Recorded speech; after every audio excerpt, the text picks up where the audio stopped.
Istan Bogan Hivo Deva Dasyante Yagya Bhavitaha Tardatan Apradaya Byo Bhunkte Stena Evasaha. Translation: in charge of the various necessities of life, the demigods being satisfied by the performance of yajna, sacrifice, supply all necessities to man. But he who enjoys these gifts without offering them to the demigods in return is certainly a thief. Text 13. Yajna shishtasina santo muchante sarvakil vishai. 13. It's okay. Translation: the devotees of the Lord are released from all kinds of sins because they eat food which is offered first for sacrifice. Others who prepare food for personal sense enjoyment verily eat only sin. Text 4. Anad bhavanti bhutani parjanyadana sambhavaha yagyad bhavati parjanyo yagya karma samudbhavaha. Translation: all living bodies subsist on food grains, which are produced from rains. Rains are produced by performance of yajna. Sacrifice in yajna is born of prescribed duties. Text 15. Karma brahmodbhavam vidhi brahmakshara samudbhama tasmat sarvagatam brahma nityam yajna pratishtitam. Translation: regulated activities are prescribed in the Vedas, and the Vedas are directly manifested from the Supreme Personality of Godhead. Consequently, the all-pervading transcendence is eternally situated in acts of sacrifice. Text 6. Evam pravartitam chakram nanuvrata yaha Hagayurindriyanamo mogham parthas jivati. Translation: my dear Arjuna, a man who does not follow this prescribed Vedic system of sacrifice certainly leads a life of sin. For a person delighting only in the senses lives in vain. Text 17. Yastatmaratir evasyad atmatriptas manavaha atmanyeva santushtas tasya karyam na vidyate. Translation: one who is, however, taking pleasure in the self, who is illumined in the self, rejoices in and is satisfied with the self only, fully satiated, for him there is no duty. Okay, back to text 7, the translation and purport.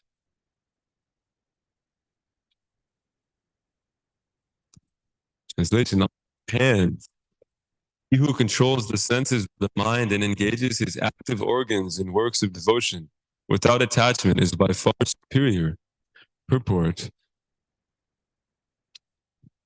instead of becoming a pseudo-transcendentalist for the sake of wanton living and sense enjoyment, it is far better to remain in one's own business and execute the purpose of life, which is to get free from material bondage and enter into the kingdom of God. The prime swartha gati, or goal of life, is interest. The prime swartha gati, or goal of self-interest, is to reach Vishnu.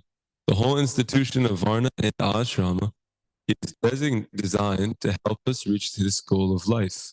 A householder can also reach this destination by regulated service in Krishna consciousness. For self-realization, one can live a controlled life as prescribed in the Shastras and continue carrying out his business without attachment, and in that way, continue carrying out his business, and in that way, make progress. Such a sincere person who follows this method is far better situated than the false pretender who adopts show bottle spiritualism to cheat the innocent public. A sincere sweeper in the street is far better than the charlatan meditator who meditates only for the sake of making a living. We'd love to hear from Maharaj. Any comments?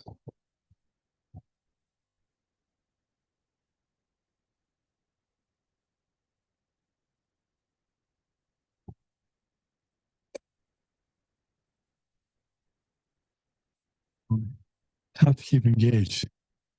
We can't. People try to be silent and stop all their activities, thinking that they'll be able to give up desiring them and they won't get entangled. But the problem is we can't remain silent. We can't remain. We can't stop acting, even for a moment. Everyone must act. So the best thing is to keep active. Use the body fully, use the mind fully in Krishna consciousness. Especially when one is young, he has a good opportunity to use a young body for a lot of service, a lot of physical service. You may not have that opportunity later on, but when you're young, you can take advantage. Chai.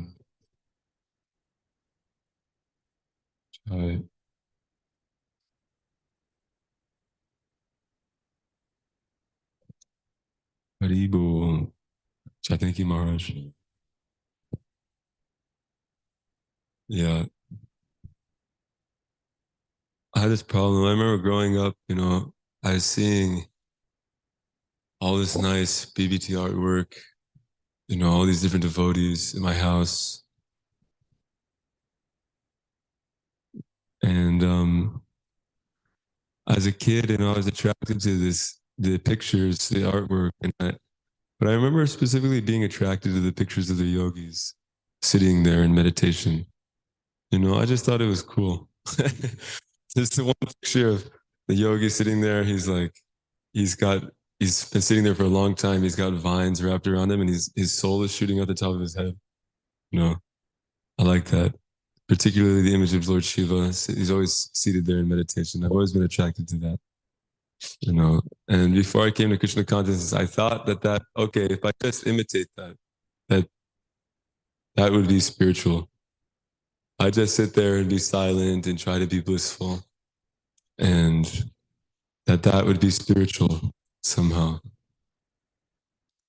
But it's interesting. People say, "Oh, okay, just practice mindfulness.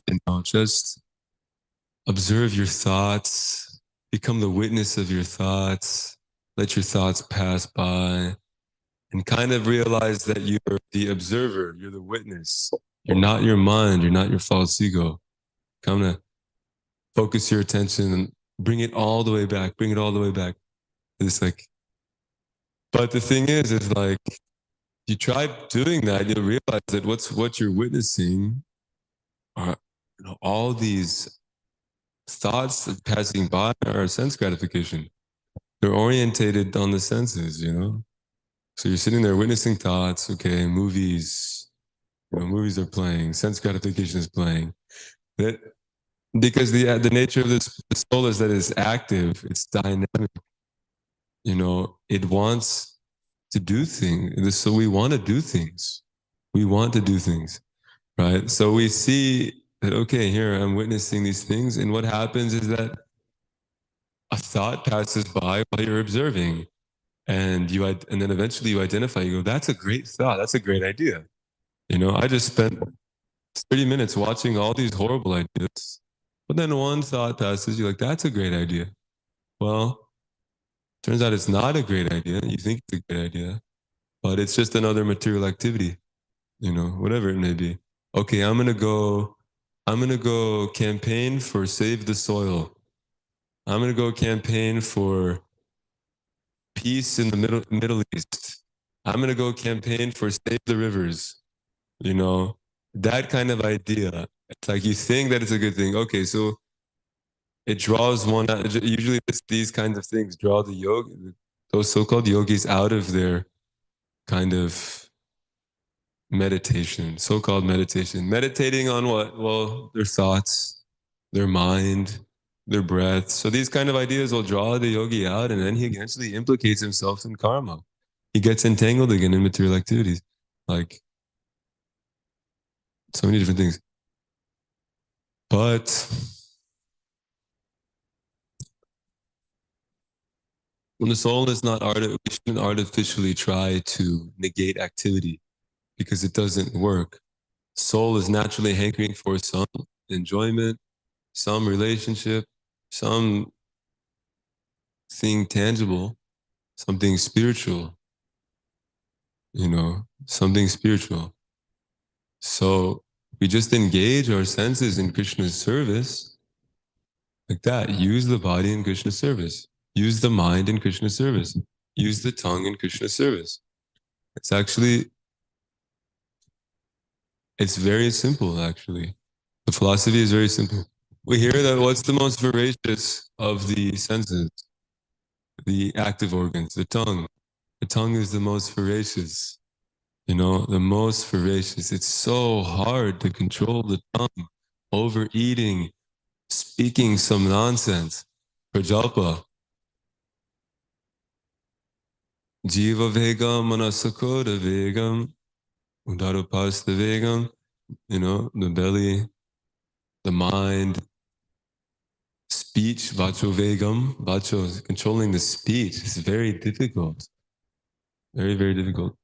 We get into so much trouble just by speaking prajalpa, nonsensical speech, speech which is in the mode of ignorance, trying to criticize people and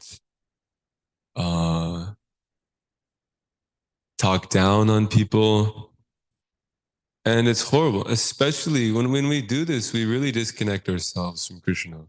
Especially when we do that to the devotees. I mean, that's actually the first offense of chanting the holy name. Satam ninda namna aparadam vitanute yata kyatim katamu sate tad vigarham. Actually, the blasphemy, satam ninda or sadhu ninda, to criticize, to make offenses towards the Vaishnavas. Who's the Vaishnava? The Vaishnava is one. First of Sri Chaitanya Mahaprabhu says that one who just chants Hare Krishna once in his life is the topmost human being. But a Vaishnava is one who's constantly chanting, and above that, a Vaishnava is one who inspires others to chant. A Vaishnava is somebody who reminds other people of Krishna, you know, somebody who reminds other people of Krishna. So somebody who's dedicated his life to chanting, or somebody who's dedicated his life to preaching Krishna consciousness, when we criticize those personalities, that's the first offense. It's quite interesting that that's the first offense. Krishna really loves his devotees. Krishna really, so that's the first offense. Even before offending Krishna personally, it's offending his devotee. And we have to be careful. We have to be careful. And also, this is particularly pertinent because the tongue is voracious. It likes to spit venom in the form of criticizing, in the form of speaking badly. And so we have to be careful. But nice thing is that chanting Hare Krishna is the perfect engagement for the tongue. Speaking about Krishna is the perfect engagement for the tongue. So, and it's something that we can do constantly. So this most voracious of all the senses can be tamed constantly by constantly chanting. Well, how do we constantly chant? Well, you have to cultivate humility in order to constantly chant. How do we cultivate humility? Well, we serve the Vaishnavas. We associate with those who have humility. When you associate with somebody who has humility, then you acquire those qualities, and with that humility, you're able to purchase the holy name, chanting the holy name constantly. So when we're able to do that, then we neutralize the harmful effect of the tongue, which is the most voracious of the organs, gets us into so much trouble. You know, even the second offense, Shivasya Shri Vishnu Iha Gunanam Hari Sakalam Diya Benam Pashyat Sakalu Harinam Hitakara, that this second offense is to consider the names of the demigods to be equal to or independent from the names of Lord Vishnu. So we understand that actually all these different names for these demigods and all of the potencies, these demigods are just parts of Vishnu. He says, Aham Adir Hidevanam, that I am the source of all the demigods. He's the source of all the demigods. So they're jiva souls who have been given power of attorney Shakti. They've been given some kind of Shakti and position in the material world to perform a specific duty in the material world. So they're like Ishwaras, they're like controllers, they're like God, they're gods. But we understand that like different names like Shiva, actually, if you look at the Vishnu Sahasranama, which contains all the names, a thousand names of Lord Vishnu, you find that Shiva's in there, right? These different names for the demigods are in there. Indra is in there. They all refer to Vishnu or Krishna's Bhagavan, meaning he has all opulence. That quality has been described by Parashara Muni, and we hear about in the Bhagavad tells us that this particular Muni, who's the father of Vyasadeva, he's actually defined Bhagavan as being he who's complete in 6 opulences. So Krishna says, Mata Smritir Jnanam Apohanam Cha. He says, Aham Prabhat. What's the verse? He says he bestows all power, all opulence. He possesses these things, but he bestows them to those living entities, and they become the possessor of a certain percentage of that opulence, and they become demigods. But basically, they're not independent of Lord Vishnu, nor are they equal to him. So if one sees them as being different, as well as being, we have to see Achintya Bheda Bheda simultaneously one and different. Right? They're dependent on him for their power. But so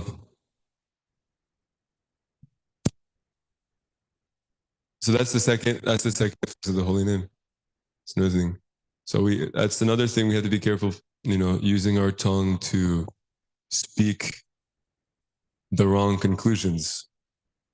Philosophies which actually we haven't heard from the acharyas or haven't received from the Siddhanta, not to speak these misinterpretations. That's another thing. This bogus philosophies or whatever, non-truths. Not to speak non-truths. Be careful not to, get it twisted. Not to get it twisted. But I found one thing interesting. I forgot where I read it exactly.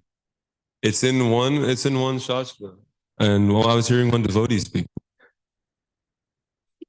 and he was basically saying that maybe it's Padma Purana or something. He was saying that in there it says that actually Vishnu, who has all these names and all these opulence, he bestows on the demigods the name as well as the opulence befitting the position. So he gives them one of his names and some of his power and gives them the power of attorney, to perform a specific duty. So it's quite interesting. But the opulence in that name and that position actually belonged to him. They belonged to him. They're a part of him. It's quite interesting. So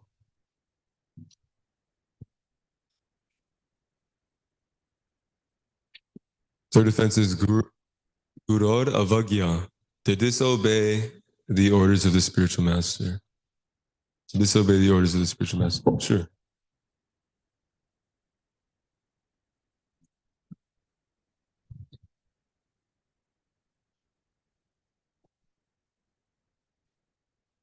But anyways,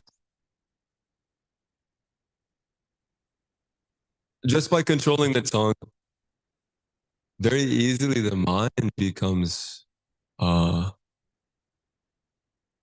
agitation of the mind becomes reduced, and in that state it becomes easy to become absorbed in Krishna consciousness,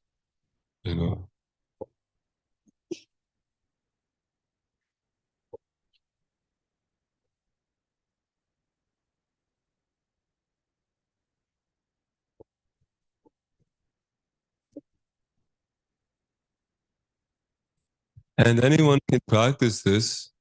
We've all got a tongue and we've all got ears. So And we all have these things with us all the time in this life and in our past lives as well. But in this life, we have it, you know. And so we can engage them constantly in hearing, you know, and chanting wherever we're at. And also, if we're around other people, they get the benefit too. And we can clap our hands as well. You can clap your hands so you engage with hands. So, I mean, it's a great engagement, you know? So, however restless we might be, or however absorbed in our bodies and our senses and our mind we might be, there's an engagement which is perfect for us in Krishna's service, you know, or however relaxed we are, you know, undisturbed, peaceful, still, even if we're just situated in the mode of goodness, you know, still a perfect engagement for us, Krishna's service, you know.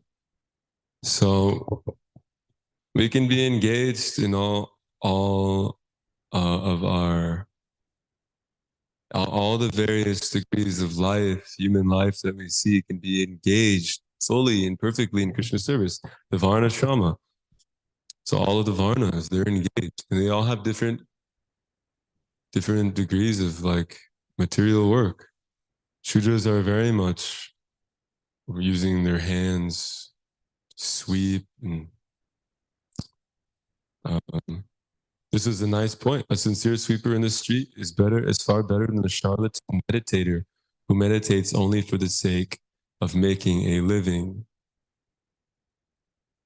So Srila Bhakti Siddhanta Saraswati Goswami Maharaj Prabhupada says he has a nice Dushtamana, Kisera Vaishnava. Like, what kind of Vaishnava do you think you are to chant in a solitary place for name and fame, for sense gratification? And this is, well, I find it interesting now. One thing I do find interesting, I've always had a question on this too, is that now that Srila Prabhupada has brought the movement to the West and more, all devotees are basically doing a lot of like active preaching, that mentality of doing Krishna, of serving Krishna for name and fame can also contaminate those activities. But one thing is that, yeah, we know, like I go out and read a book and I'm feeling like super proud and like people are complimenting me, or you know, it's a respectable thing in the society of devotees to distribute books, you know, so devotees will glorify you, all these different things. It's like now you go chant alone and nobody will say anything. Nobody cares. You won't get any, I know it's hard to, you know. But one thing that's interesting is that solitary, we don't do anything solitary. You don't make any advancement. If you're on the neophyte platform, which then we don't make any advancement doing anything like that.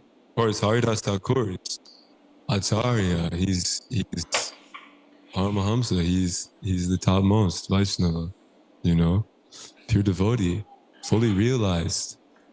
So his solitary chanting was, well, he's associating, he's an eternal associate, intimate associate of Lord Chaitanya. So he's associating with the Lord during his chanting. It's not like he's just meditating on, while he's chanting, he's just meditating on sex. And yeah, obviously we have that example to prove that that wasn't the case, you know. But describe that, especially in Vrindavan, Prabhupada describes, in Vrindavan you see, because in the Bhagavatam, Shukadev Goswami recommends that one should do that. One should go to the place of pilgrimage, and there he should live a solitary life and practice tapasya.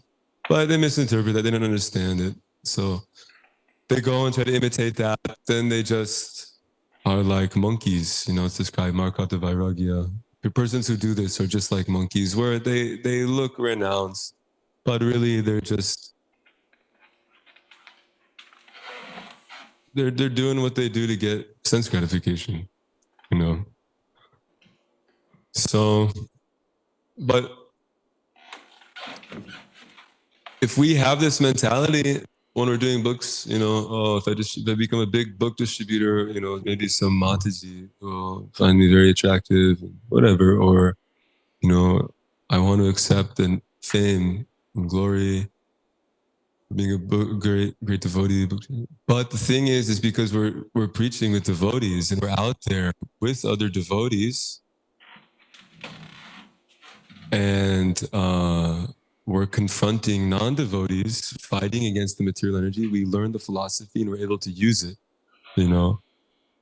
and so that's the desired goal, is to know what we're doing and to do it with devotees, practice devotional service with devotees. Because the same thing can be said if a neophyte devotee goes out on his own and distributes books. Same thing. It's just horrible. We don't do this, That being said, there are exalted devotees who have both, like I said, Haridas Thakur chanted in solitary place, and personalities who have gone out on their own and distributed books now, currently alive. And we can't imitate them. So these are such exalted devotees who can do that. That being said, it's amazing that when you actually meet these personalities, I got to meet a few of them in Atlanta, these Sankirtan warriors who do most of their sadhana by themselves because they perform at such a high capacity that who can keep up with them, even in their 70s and late age, And they're so wonderful, so merciful that they do keep companions and train people up. And those devotees become wonderful book distributors as well, and devotees. But for the most part, they do a lot of their book distribution by themselves. But the cool thing is that when they come actually into devotee association, you see how humble they are, how eager they are to speak about Krishna amongst the devotees and to distribute mercy and to churn the nectar, and how exalted they are, right? So you can see that actually, while it appears that they're alone, they're not alone. They're always with the devotees, with Srila Prabhupada, serving his instruction, with the acharyas, with the six Goswamis. So they're on the spiritual platform, so they're not alone, because it's evidence when they come into and sit on the Vyasasan and associate with devotees in the temple. It's like humility personified is in the room, present in the room. But you can tell when somebody's kind of doing something a little like a neophyte devotee, when he does something like that, he will come in the room and pride is there. Pride. Thinking that I'm doing so much austerity. The hard becomes hard when we do this kind of unnecessary austerity, when we're not in full knowledge of what the philosophy is, what we're doing. Hard becomes hard, and we become callous and disrespectful to the devotees and thinking that we're very much great, better than them. The tongue is voracious again, spitting venom. And so you can see, well, somebody in such a situation, the tongue must not be controlled because they're very prideful. And they're very quick to criticize and post and things like that. But that was an interesting point I had.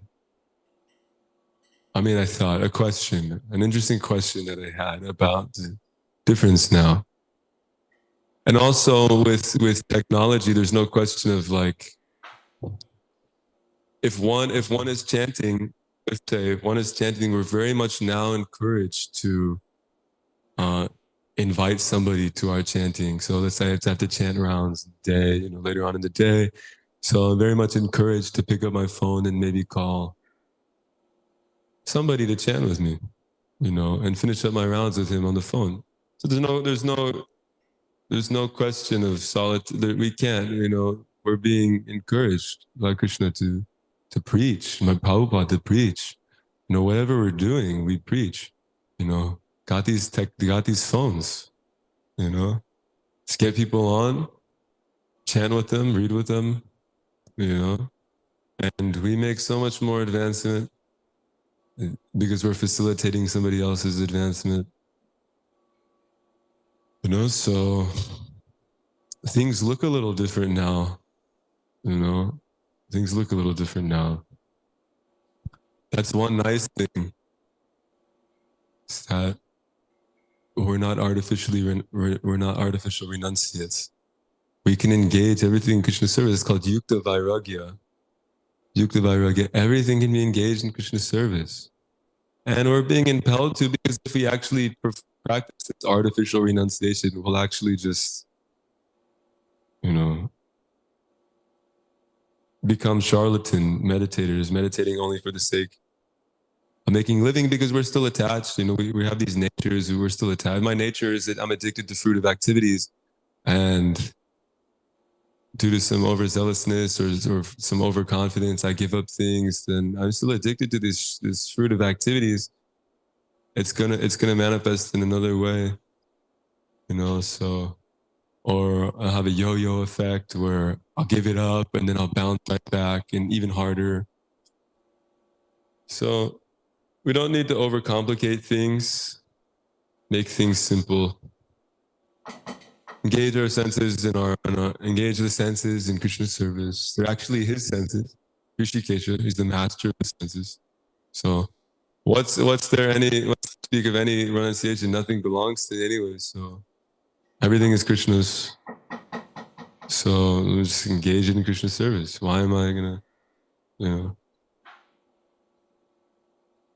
Of course, another question I had, sometimes like Sri Chaitanya Mahaprabhu, he exhibited a lot of like love and affection, and like for devotees who actually did give up these worldly possessions that they had.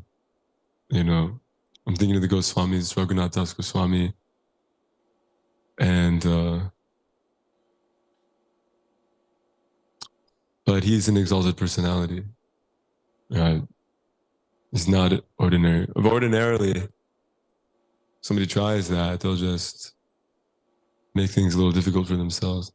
But he completely took shelter of the Lord and engaged himself and was serving the Lord's instruction. You know, completely took shelter of the Lord's instruction. So it's interesting. Anyways, let's continue. Just go on. Text A, translation: perform your prescribed duty, for action is better than inaction. A man cannot even maintain his physical body without work.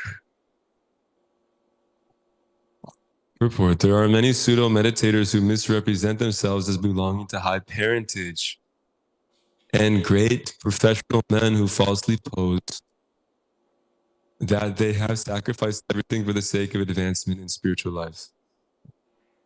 Lord Krishna didn't want Arjuna to become a pretender, but that he perform his prescribed duties as set forth for Kshatriyas.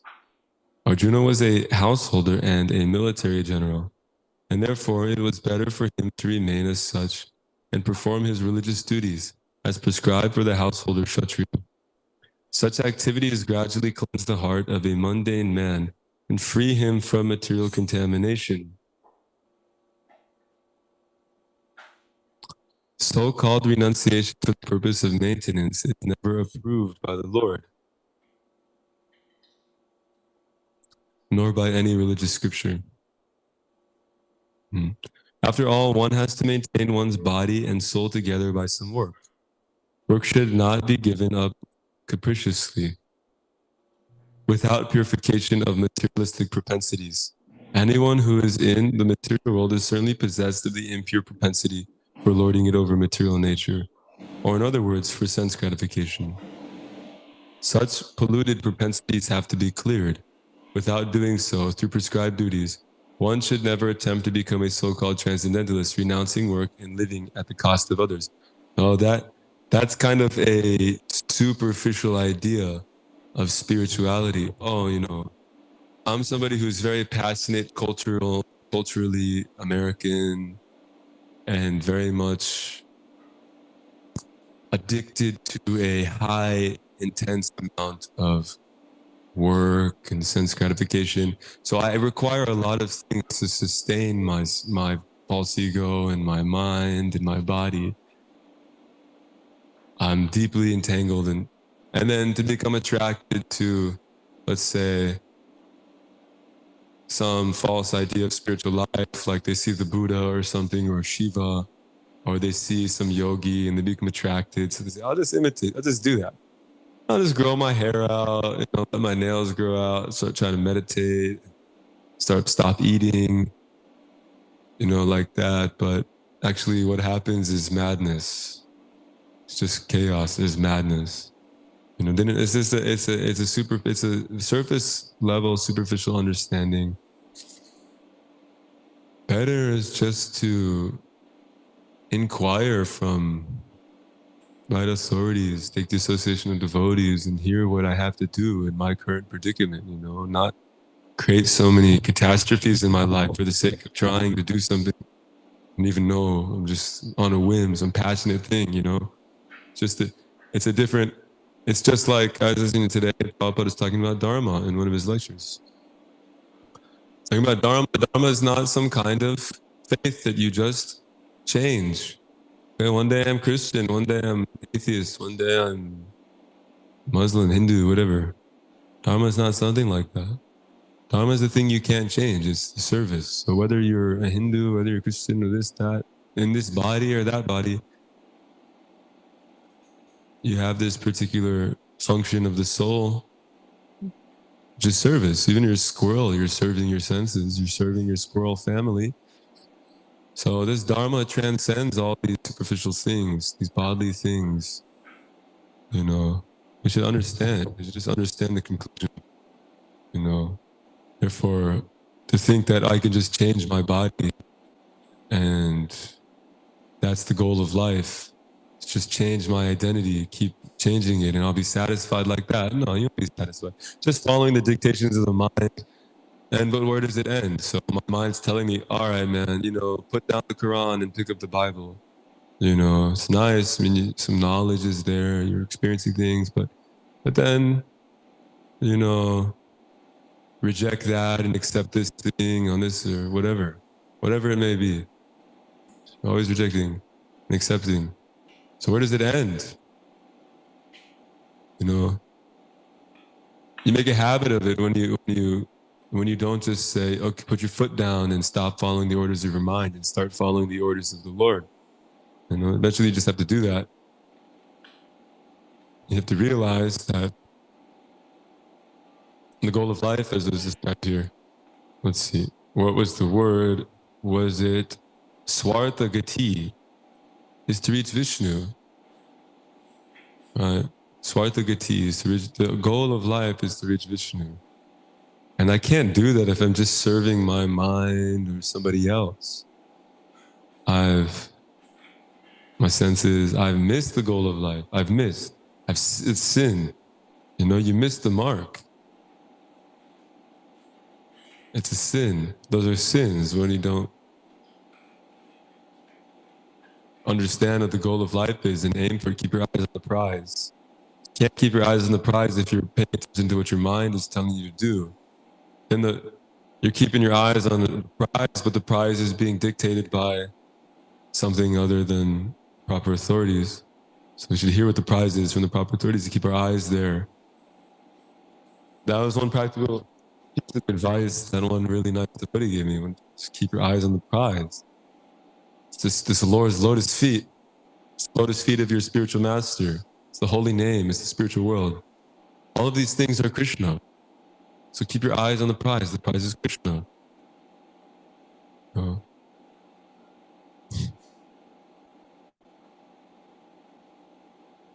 So I should know how to approach Krishna. Krishna's telling us. Prabhupada is telling us.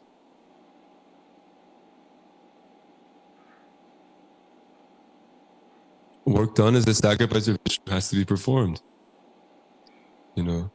But what does that mean? That doesn't mean I renounce my work and I reject my work and accept a different kind of something. It just means that I work as a sacrifice for Vishnu. I'm addicted to fruitive activities. Then let me engage the results of those activities in Krishna's service. Let me engage them for Krishna. Karma yoga. you know?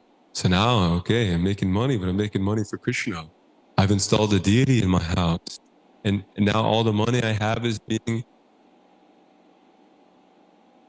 given to Krishna. It's Krishna's money now, and I'm Krishna's servant. You know, and that's Krishna's house. That's Krishna's family. Those are his servants. My wife is actually his servant. My child is his servant. It's Krishna's servant. So now I'm living with devotees. You know, then your house becomes a temple. And your work becomes devotional service.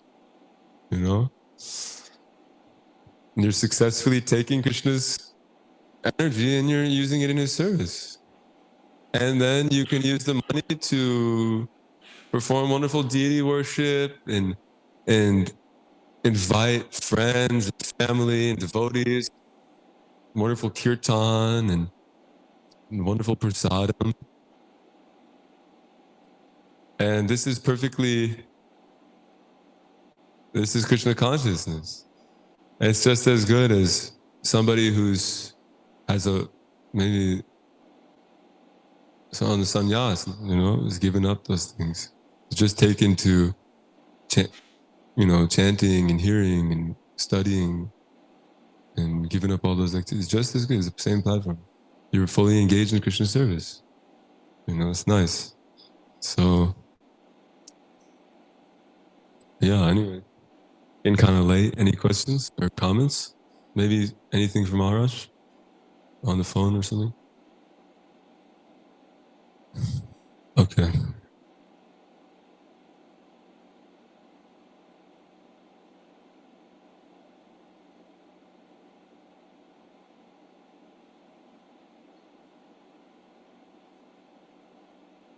Wait, say that one more time about the body? I didn't get that. Yeah.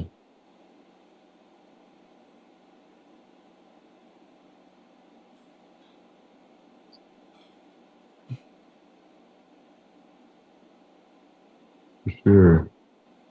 Yeah, for sure. That's nice. Yeah. Yeah, that's really nice.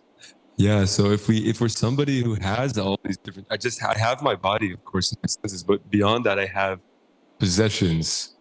You know, then I can engage then in Krishna service. But if I'm somebody who doesn't have possessions and it's not my nature to acquire such things, well, I still have this possession from the material body and senses.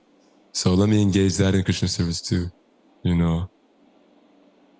And the same level of detachment is there, you know. But to think that I'm in this position and so then I have to engage in fruitive activities and engage then in Krishna service, you don't need to do that.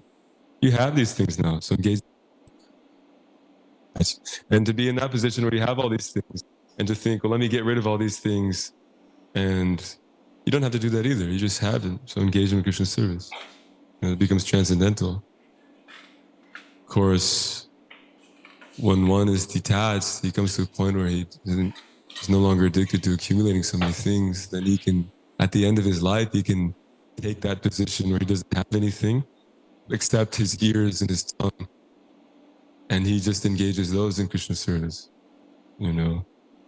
Or I was also hearing there's a point, it's called Nirjana Bhajan, where very advanced devotees, they go off and they don't have anything, no friends, no family, nothing. And they engage in silent bhajan, which is very advanced. We don't see, it's very advanced. You can't, there's no imitating that, you know. And we can see that there is one particular pastime, I forget the details. But anyways, here's one that I actually remember more of the details with Srila Narottam Das Thakur.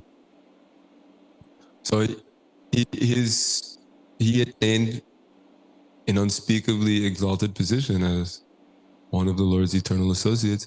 So he understood what his eternal form was in the spiritual world, and he was perfectly able to. He was there. So he was engaging in this kind of meditation, and his service there was to boil milk. So he was engaging in this kind of meditation, boiling this milk.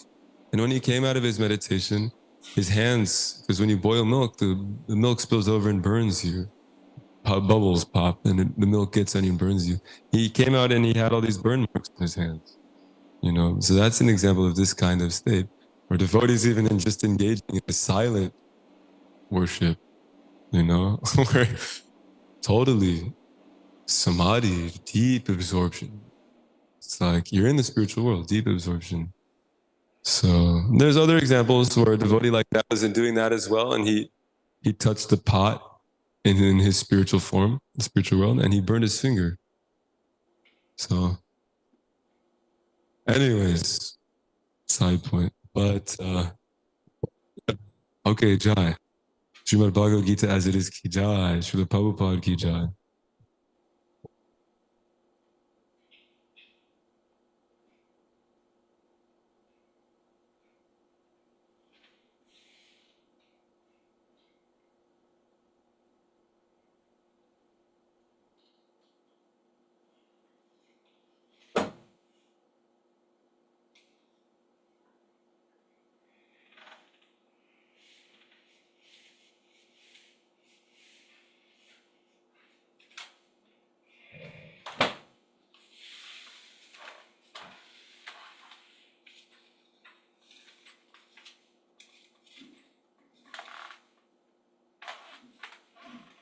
Do you want me to fill this water container up?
Do you want me to take this down and get it filled up?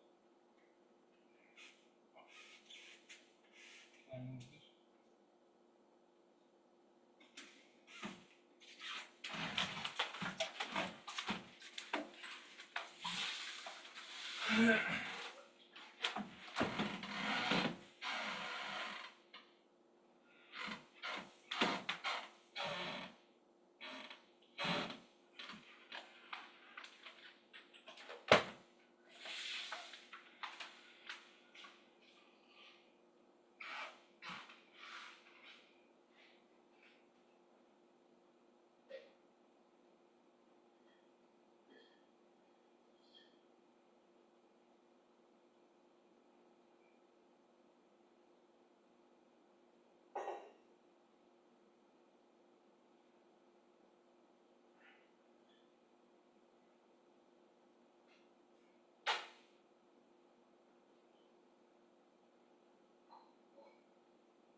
Om Klim Gopi Balashaya Nutsa.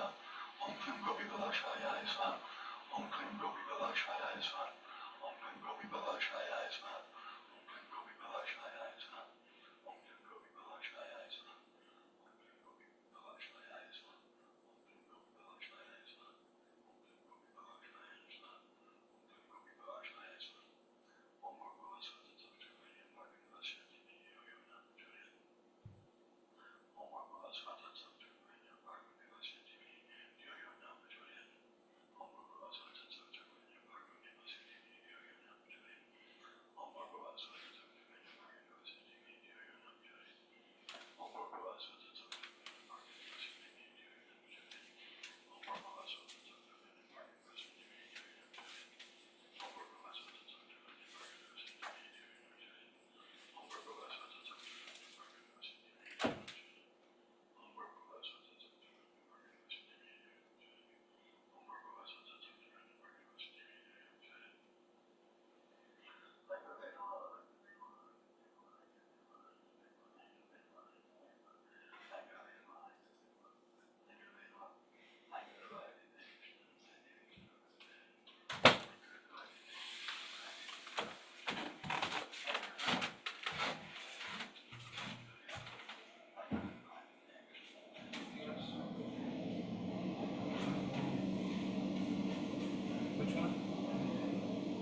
just new, but the Wisdom of the Sages Patreon community is an incredible online yoga resource.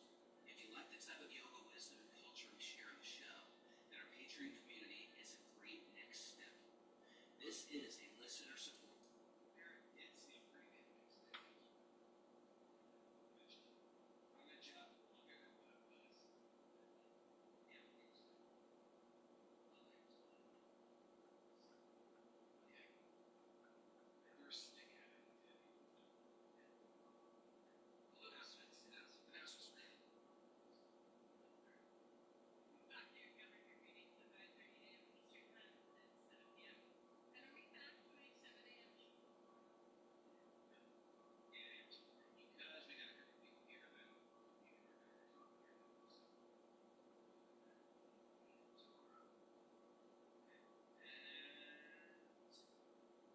And next, Italy's closing this week here. Still think about going Italy next, but that's my emails.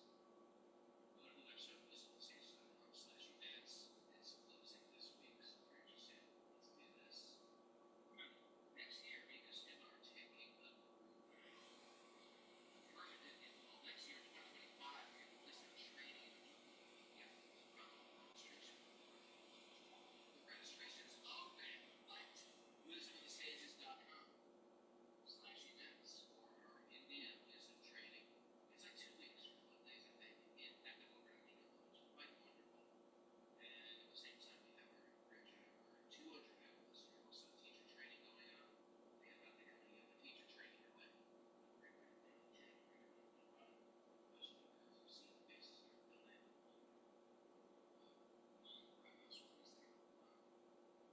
Then we're doing a whole separate trip. We're going to my place, our newest thing, right? Yeah. My place, we're going to special place. It's on the website, check it out. It's another day of live Q&A day. And we got first here. So I think that is the Chandra. Nityananda Chandra. Come on down. We love Nityananda Chandra. He's one of these guys. He's dedicated. He's just like he's dedicated to bhakti. And in his dedication, there's just like a herd that was with him. And a boat was really, what's that called? A boat was with him. Wait.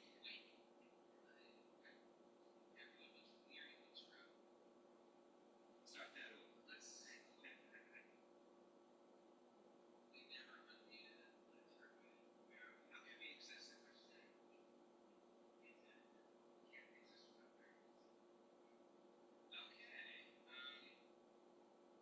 Just start over. Yeah, so that's the question. Yours? We're back, everyone. Sorry for technical difficulties. We apologize first. The question was, we see two different models. Also, we see desire is something inherent. Just like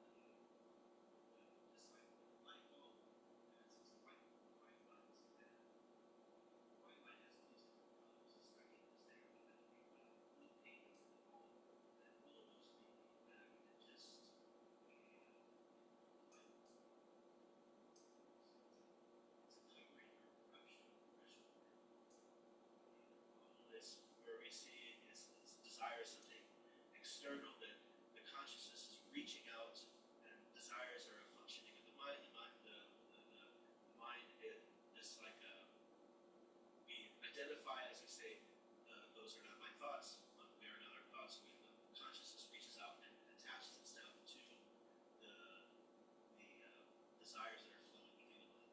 So one seems intrinsic, and one seems external to the self. Yeah, okay, and so I think I understand the nature. So the question essentially is, where does desire reside? Does it reside in the self? Does it reside in the mind? Or you can get further views, and I think it has to do with just language more than there's a philosophical disagreement within what only a sentient being can define, and mind itself is not sentient.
there is no light without the filament. It's the filament that actually has desire, and then it's transformed or warped as it comes through the mind. And so the mind has programming in it. That's attractive, right? No, that, we even just like we see, like, say you're a child, when your mind is really most malleable, when it's really, it's taking in through the senses so much information, and it's being shaped. So we're being told happiness lies here, misery lies there. This is attractive, this is unattractive, this is cool, this is not cool, this is... And so that all gets shaped, and then our natural desire, as it filters through that, takes on that shape. So poetically, we could say that the desire resides in the mind, but factually, it's only the self that can desire. I love this concept we have in our philosophy, is that pure soul fiat philosophy. It's almost given us a treasure map. Like, all we have to do is understand that there is like this hunk of gold that's within us, and it just gets covered over. And it's not like the hunk of gold is ever gone. It's always there. And we can hear descriptions of what it is, but there's just different filters. Ever go to a hotel where they have those blackout curtains? You just close the curtain, everything's black. Imagine some bright light covered out with hundreds of layers of blackout curtains. That's what's going on with the soul. And to the degree that we become more and more God conscious, more and more spiritually conscious, chant the name purely, it's like lifting one of those. Sometimes you meet a person on the street, they are a bright light. They're a bright light. They have almost like less coverings on them. Mm-hmm. But they have to, and it could be coming from a previous life. We can't understand, why is this person? This person's not even into spirituality. They're just sort of a brighter person. But it's because they're carrying some of these from a previous life into this world. And according to their activities in this life, they're going to get more covered, right? Because we get covered or we get filtered by the people we associate with. That's why a good parent is always saying, who are those kids you're hanging out with? They're always checking in with the kid, who they're hanging out with, what they're doing, what party you go to, who's going to be at the party. Because there's some inherent idea that the company we keep influences us. And so in devotional service, we try to get high-grade influence in our life. We search it out, not to make us spiritual. We already are spiritual. It's to uncover those layers and uncover those filters to get to that gold that's already there. That was an add-on. I think it was to answer your question. Thank you, Nitin, on the chat. Thank you. Question. Mystery question. Okay, it's a mystery question. Come on, Dan. Mystery question. Usually we vet these questions first, but it's okay. All right, so you just showed up this morning. What's your name? Stu. Where are you from? We're from Westchester. Oh, really? What part of Westchester? Okay. You know where it is? Right, just south of Greenwich. Okay. Welcome, Stu. Welcome, Stu. Cool. And how do you listen to the podcast? I mean, how do you find out about the podcast? I found out the podcast from I've been into sort of hardcore forever, do shelter, do podcasts, right? A common path. Okay. That's a common path, hardcore. Who would think, hundreds of years ago, imagine a Mystic would land, in the future there'll be a noisy, unmusical music. Where instead of singing, they will scream. And the performances will include punching each other and jumping and throwing oneself from the stage. But they will be the disseminators of this great, mysterious information. And all the disciples are like, are you sure? Are you sure this was a vision? Perhaps it was a nightmare. Are you okay, Guru Maharaj? Anyway, Stu, welcome to the show. Thank you. Okay, Why don't we slide in a little tight? Possible. Spiller. Just spill out. Air spiller. You got a little mic cord and ear shine, so get closer. And you got to put your mouth right on this mic so it doesn't pick up. Okay. All right, now we're set up.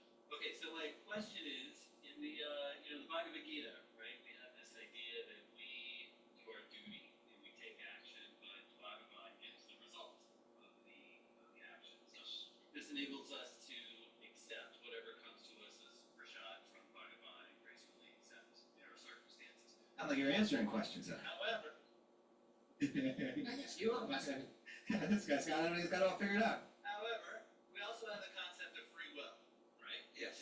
Which is, we'll have some degree of free will. It's sort of acting outside of Bhagavan's, kind of presence. So now you cannot imagine a situation. I decide to walk down a dark alley at night. I get mugged. So in that case, I took the karma of walking to the alley. Do I take as prashad getting mugged, or do I say, wait a minute, that's an abuse of that person's free will? That's not prashad that's not Bhagavan isn't causing me to get mugged there. It's that person, the mugger's abuse of free will, that is the problem. And that's sort of outside of this concept of karma yoga where you take the prashad from Bhagavan. I don't know, is that right? Or That's a great question. great question. Great question. It was the mystery question. We didn't know Stu. He showed up this morning. We didn't know what was going to come out of his mouth. But from this day, he will be known as Stu the Philosopher. Stu the philosopher. Okay. You want to start with that, Stu? Yeah. So let's try to condense that question down. And if I understand correctly, what you're asking is, can everything be seen as Krishna's grace, or are there pockets of free will where Krishna's grace doesn't penetrate? These are areas wherein that grace doesn't flow, where we've kind of gotten in the way. Does that sum it up? Okay. It's both in one sense. The grace flows everywhere. We had the question the other weekend or so that was similar to this. Like, where does the darkness in the world come from? If Krishna is all loving and merciful, then how are all these dark areas? And we said it's kind of when the shadow of our own selfishness gets in the way of Krishna's light on the world, that these dark areas show up. So it's not that Krishna's creating the darkness, but it's where we turn it away from Krishna, where we get between Krishna and the world and the darkness. But even the darkness serves a purpose. And so the idea is that our free will could be, we could kind of simplify our free will down to a very simple formula. We have two choices. One, to take shelter of Krishna, or two, to take shelter of this world. Essentially, that's what it comes down to. When we choose to take shelter of Krishna, everything becomes everything in our life is directly his personal, he's directly personally involved. When we choose to take shelter of his external energy, this world, then we're kind of put into an automated system of karma, where our actions bring about automated reactions. And those are the actions that you're discussing right there, where even something seems to be just a manifestation of free will. Think of it this way. In one sense, let's talk about government in a theoretical sense. Theoretically, the government cares for all of the citizens. Theoretically. Yeah, and let's say that you had a personal relationship with, like, the president, or even, like, to even make a tighter analogy, let's say with the king. Right. So if you have a direct relationship with the king and you say, you know what, I just want to satisfy you, and the nature of our relationship is everything to me, that king can be directly involved in whatever's going on in your life. But should you turn away from the king, then you would enter into the realm of the king's law. And you, like every other citizen, you would just be kind of operating, in one sense, outside of the king's direct awareness. But actually that the law has been set up by the king also as a manifestation of his caring. So there's a penal system within that law and so on that's protecting all the citizens, that's reforming citizens when necessary, out of love as well, out of a genuine desire. So it's kind of a question of, are we directly under the Daivi Shakti, the Krishna's spiritual direct shelter, or are we under the shelter of his automated system of karma? The automated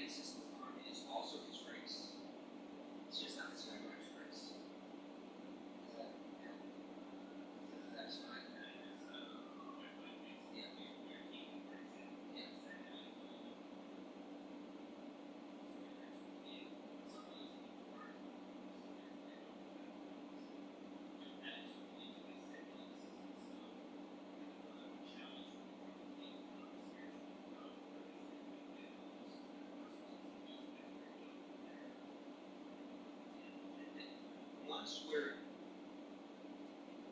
I think that just kind of circumvented the construct that but I get it though. But in other words, the fact that this person that's coming wrongdoing someone, there's two possibilities of what's happening. One, and actually there's a third, there's kind of an in between. And this is an interesting thing about Srila.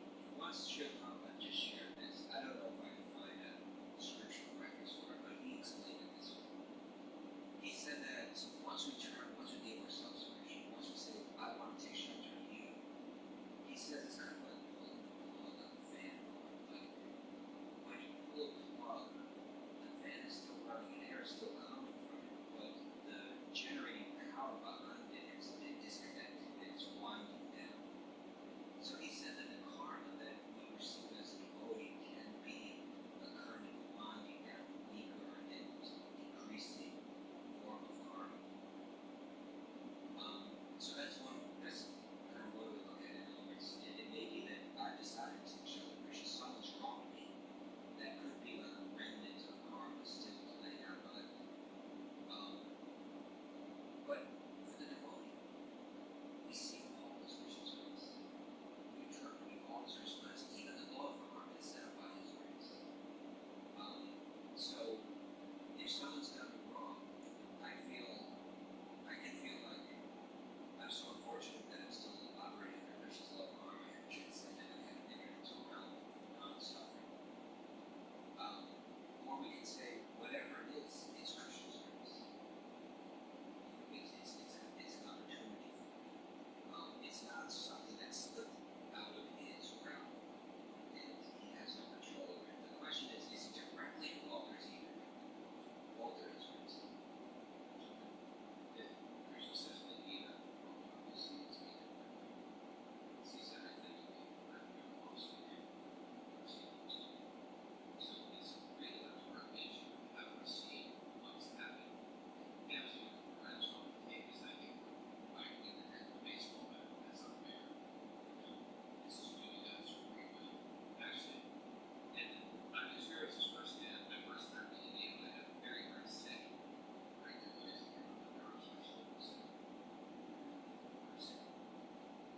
I couldn't stop. Please. Like, how dare you say I'm giving the mercy? But actually, that's not the greatness. It's everything. It just changed the vantage point. It's not like this is good and this is bad. This is wonderful and this is horrible. The greatness will just change it from that to this. This is just person. It's what the raise for the grace. No one why. There's Krishna's mercy. And guess what? You know, your car is total, you get corrected, and he's okay, the car's a mess, and the insurance lapsed. You don't get it. And you call for that car that's just destroyed. It's Krishna's mercy. It's the training of our vision to see how can I take what the universe has given me, or what my karma has given me, and use my free will to flow from the situation instead of diving into the blue trap of interdisciplinary. That's what separates from non-terrible. I'm going to sit there with the blue trap.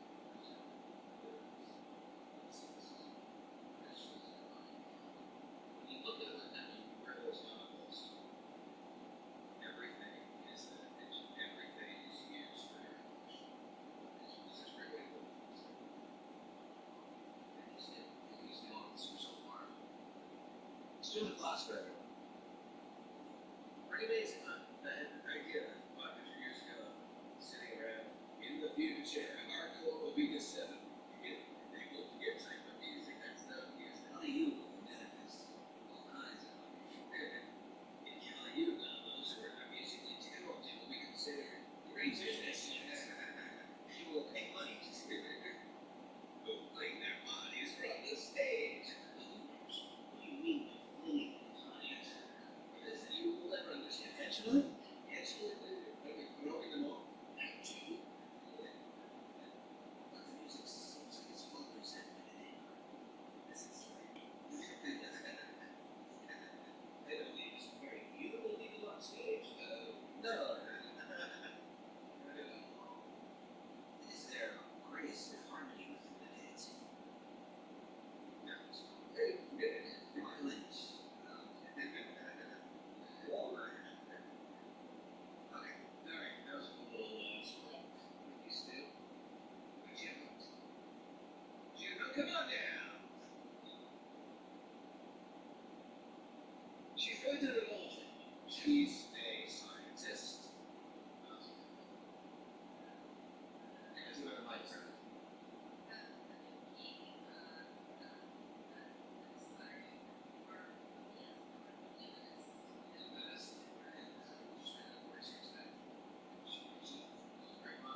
a responsibility to Right. act. Yeah. And, I've got to throw in there too that I suffer from like conflict avoidance a lot of the time, so sometimes it's easier for me not to say anything than to, risk certain ones. So that's my question is when does that become enablement? Good question. Sometimes there's people I just prefer not to get caught up in their they got if they're good with person. And there's people who are sort of very close to me that feel like it's important for me not to be Mr. Empathy, where you're just listening, and you've got a whole harmless scheme that I'm supposed to just like nod and be telling them to, but oftentimes I don't want to sign off on your nonsense to whatever they're going through. And I want to say, okay, you're doing good. Sometimes a good friend will say, you know what, no. And just because we're tolerant and just because we don't want to criticize doesn't mean we shouldn't have discernment. And a good friend will share,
Thank you.